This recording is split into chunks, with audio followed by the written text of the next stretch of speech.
Hello, I'm going to spend a little bit of time talking through my thoughts on work and life. So, I've noticed many folks out there recently giving advice that's basically to the effect of you need to establish clear boundaries. Don't work if you're not getting paid for it. Make sure that you're not working overtime, unless it's especially agreed to. Things to that effect. And I think that there's something to that. But you got to be very careful. And I think in some cases, the advice that's out there actually gets to be really bad. So I'm going to give a little bit of my thoughts here that I've outlined. Uh, so, first of all, about work life balance and boundaries, the number one thing that you need to be careful of is make sure that the company treats you the way that you treat them. Now, this can be different for different sorts of jobs. It depends whether you're an hourly employee or whether you're salaried. But it's important that the company treats you the way that you treat them, and vice versa, that you treat them the way that they treat you. All right. So if you're an hourly employee, I think that the advice that's out there is mostly right on, right? You should clock in when you start your work. You should clock out when you leave. If you're on the clock, you should be working. If you're not on the clock, you should not be working. Okay. The little thing to worry about is last minute adjustments to the schedule. That's a matter for you and your employer to determine what's the best way. I kind of see two ways that I think are okay, right? One is, sometimes you get your work done early, so you clock out and you leave. You've clocked out, so you're going to get paid a little bit less for that, but hey, you got a little bit of extra time for it. That's fair, right? But it's only fair on the other side, right? When you need to work a little bit extra, you stay on the clock until your work is done, and then clock out and you get a bit of overtime for that, right? I've certainly heard stories of companies trying to get people to work for free and not get their overtime.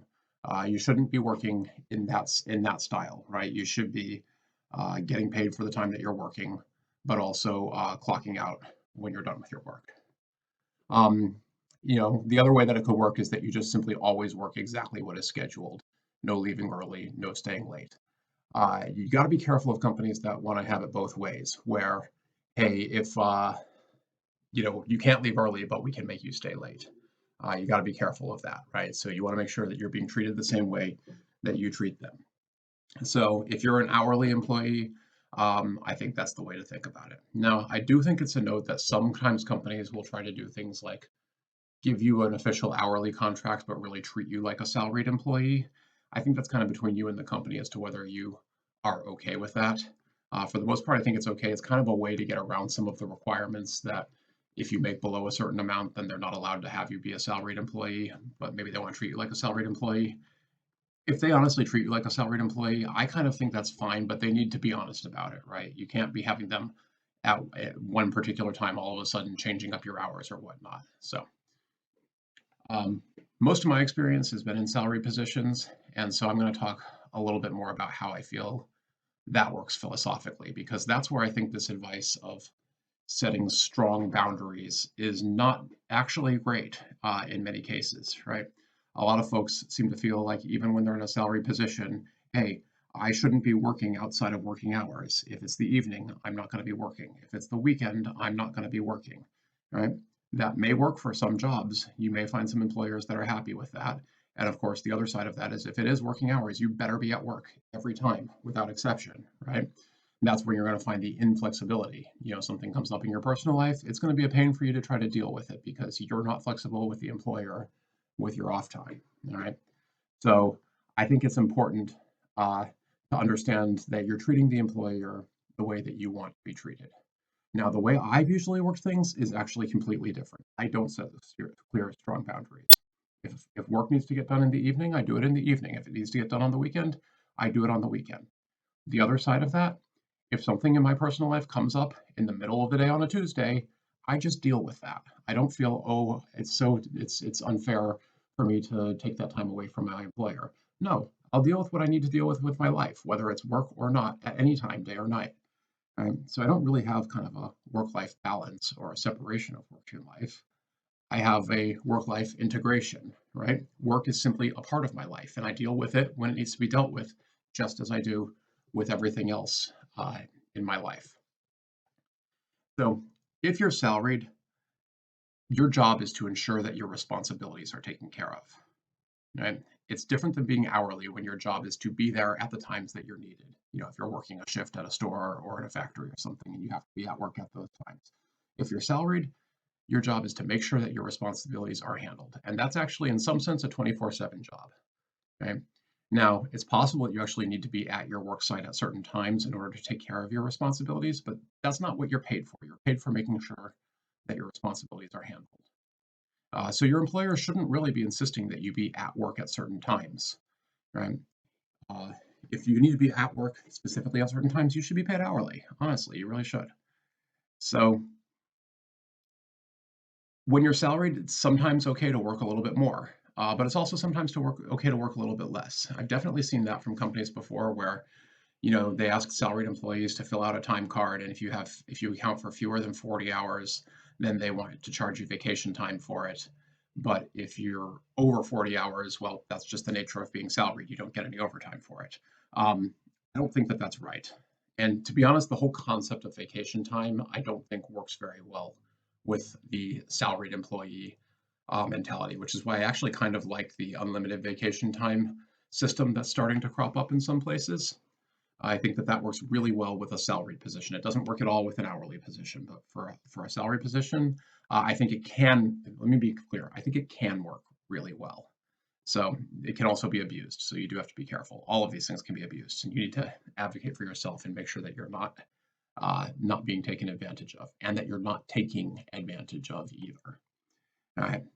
In a salary position, if you find that you're overworked, then probably you've got too many responsibilities given your pay rate, and you need to work with your employer to rectify that situation. That might mean that you should be paid more. It might mean that you should have fewer responsibilities. That's between you and your employer. Um, just to be clear, though, this is not about time, right? I'm not saying if you spend more than 40 hours a week that you are therefore overworked.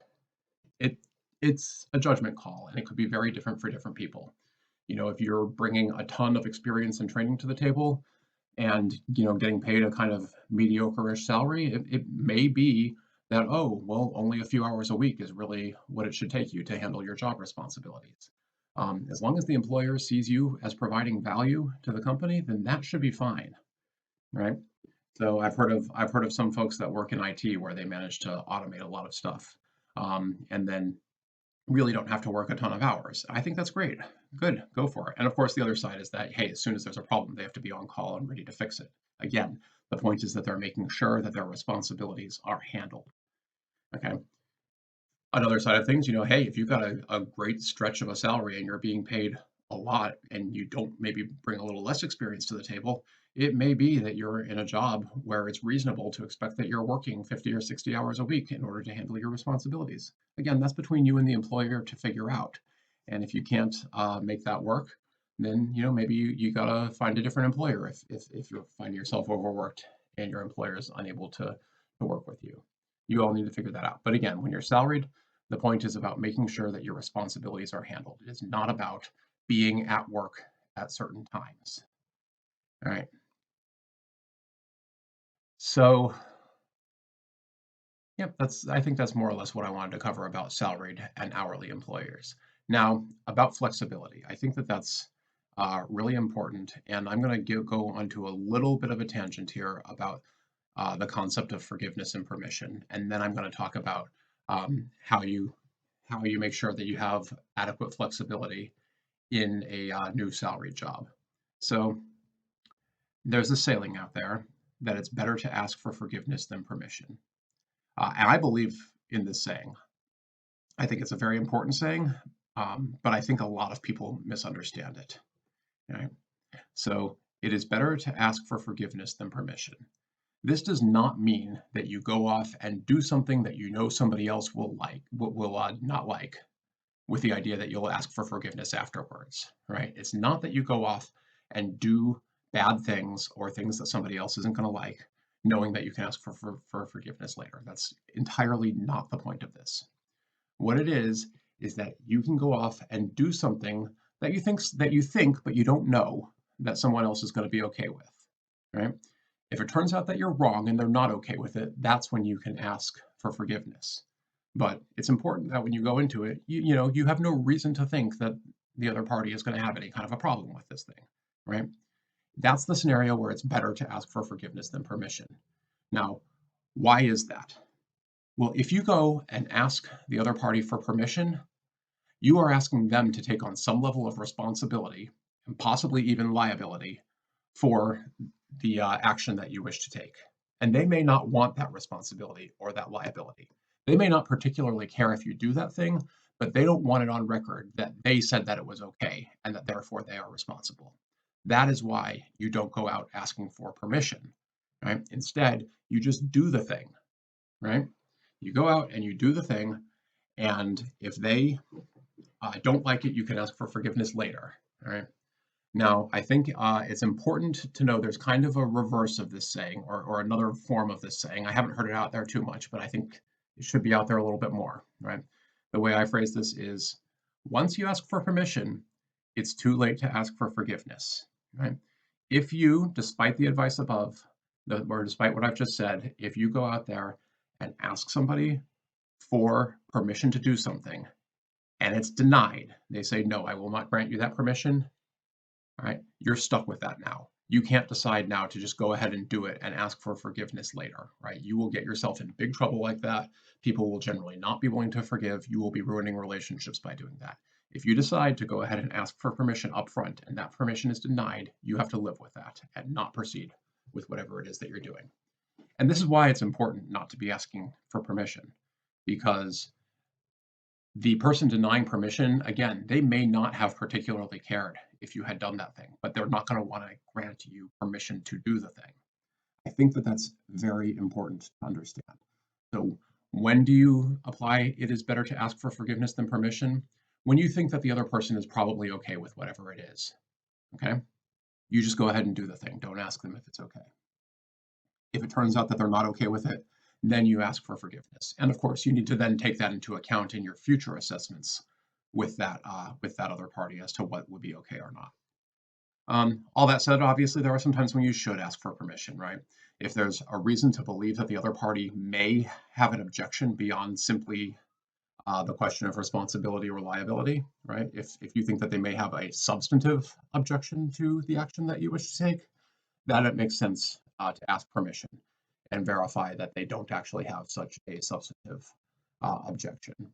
Obviously, if you're operating under a system in which there's an explicit rule that you must get permission, then you should go ahead and get permission. Don't just simply go against that rule. Okay, those I think are important.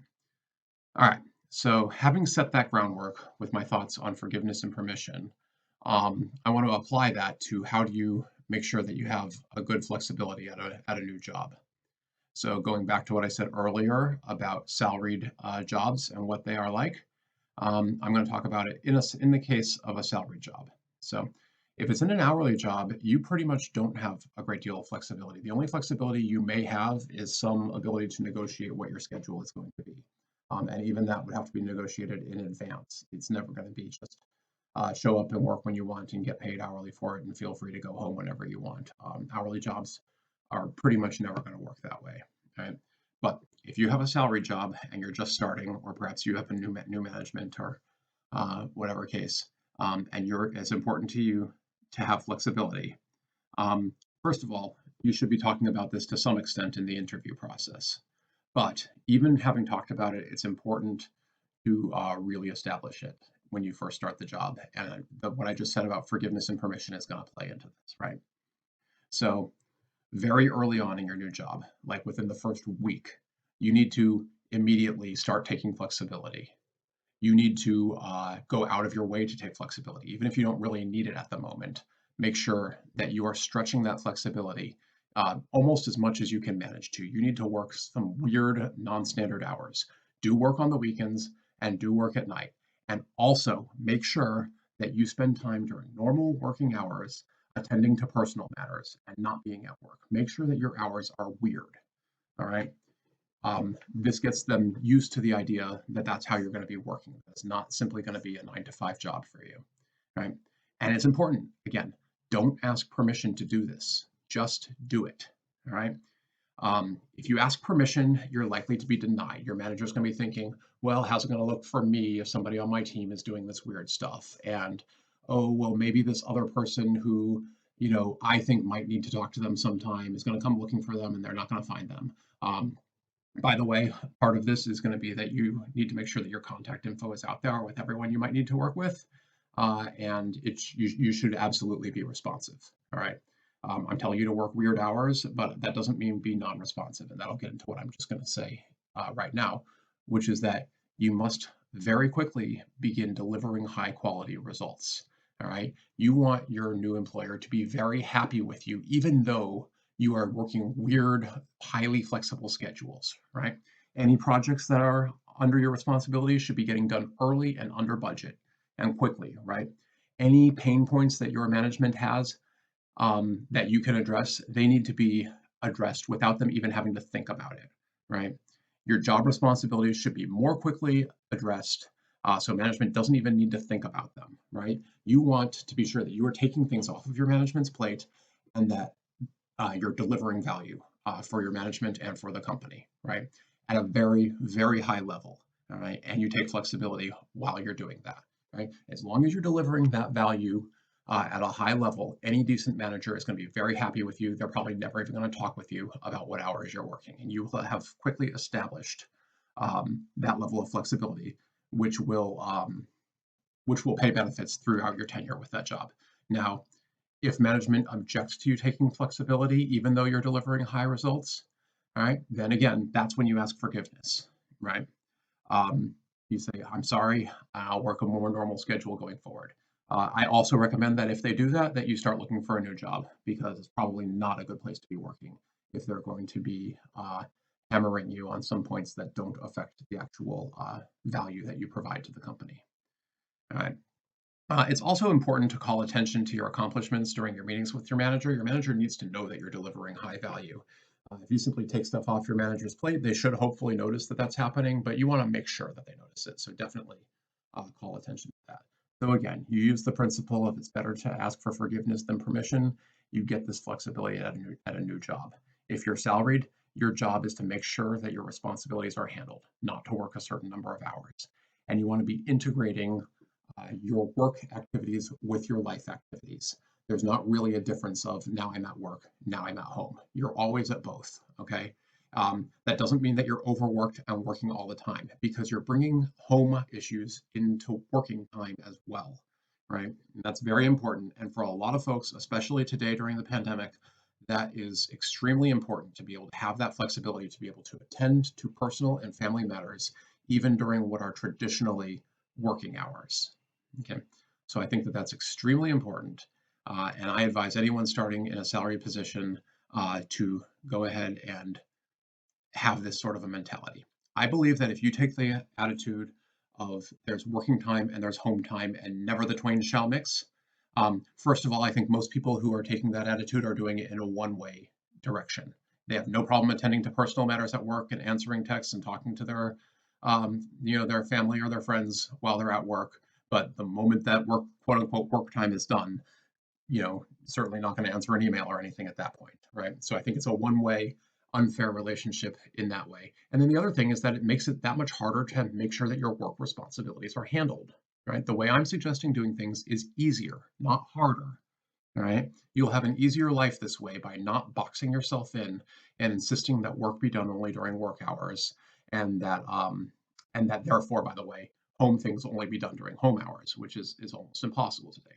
So I absolutely disagree with this idea that appropriate work-life boundaries mean that you can never deal with work outside of work hours. I completely disagree with it. I think a lot of people today need the level of flexibility to be able to work all sorts of weird hours.